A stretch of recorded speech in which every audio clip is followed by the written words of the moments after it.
So let's just take a look at anger. And like I said, everybody has a propensity for how they display their anger. And specifically, let's look at a few causes and the consequences that come along with the display of anger and how we handle it. Essentially, people report that anger is often a response to friends or loved ones' misdeeds, and especially common when those acts seem willful, unjustified, and unavoidable. And the thing to keep in mind when we talk about anger itself is what I mentioned. Friends and loved ones is the category of people. And essentially, oftentimes, we don't necessarily get angry over somebody that doesn't matter to us. It's people that do matter to us that tend to raise our ire or raise our level of anger. And so I also mentioned that when people do this, and sometimes we will do this, we will feel this for other people that are important to us. So that's not only just from them, but also for them. So willful, unjustified. So in other words, in my mind, I can't see any reason why they did what they did.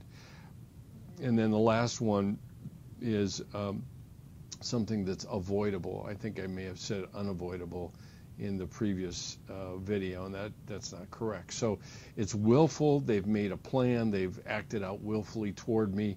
It's not justified, at least from the perspective that I can see, and it was certainly avoidable.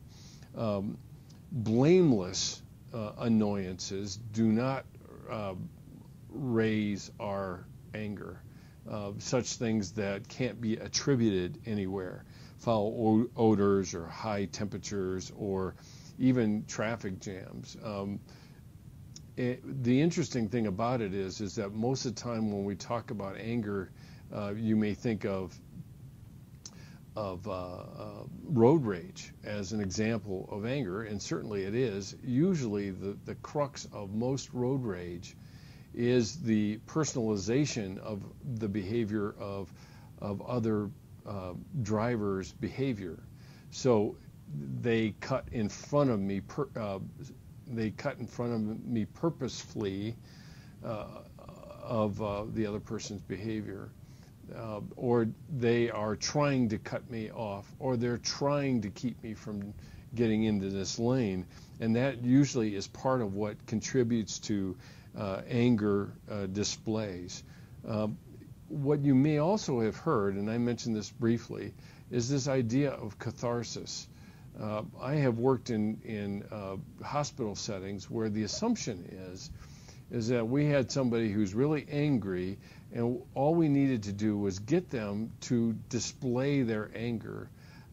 And like, for example, an example would be having a tennis racket and beating the snot out of a pillow with a tennis racket.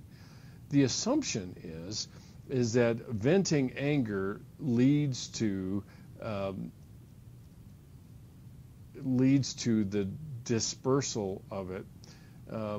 Venting anger leads to a greater level of control. The reality is that we don't find that to be true. Just because I vent anger doesn't mean that I will gain control over it. And so the whole assumption behind catharsis is that releasing this negative energy would actually be healing unto itself. And that has really never been the case, I would suggest. The reality is that not only do I need to find ways to productively point my anger, I also need to process the feelings in a constructive way, and that takes some cognitive reprocessing that comes into play to be able to take responsibility for that which is mine to take, and then manage my emotions to be a more constructive way of handling this emotion toward other people itself. Essentially, research has not supported the fact that catharsis actually works. As a matter of fact, it can become, which sometimes we have seen, certainly in the hospital units I've worked in, is that the pattern of displaying anger in this way can actually become habit forming. The finding ways to process it is really part of the key. And a lot of our anger, when we talk about being wounded, a lot of the well of anger is from woundedness. And woundedness that we feel like is purposeful, like I said up here, or unjustified.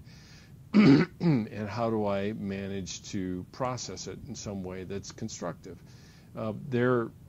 I will say that this one issue leads to a very important discussion about forgiveness, which I will talk about at the end of this series. But forgiveness actually gives me a way out from the emotions that come with being wounded by others. And I'll talk about that in a little bit.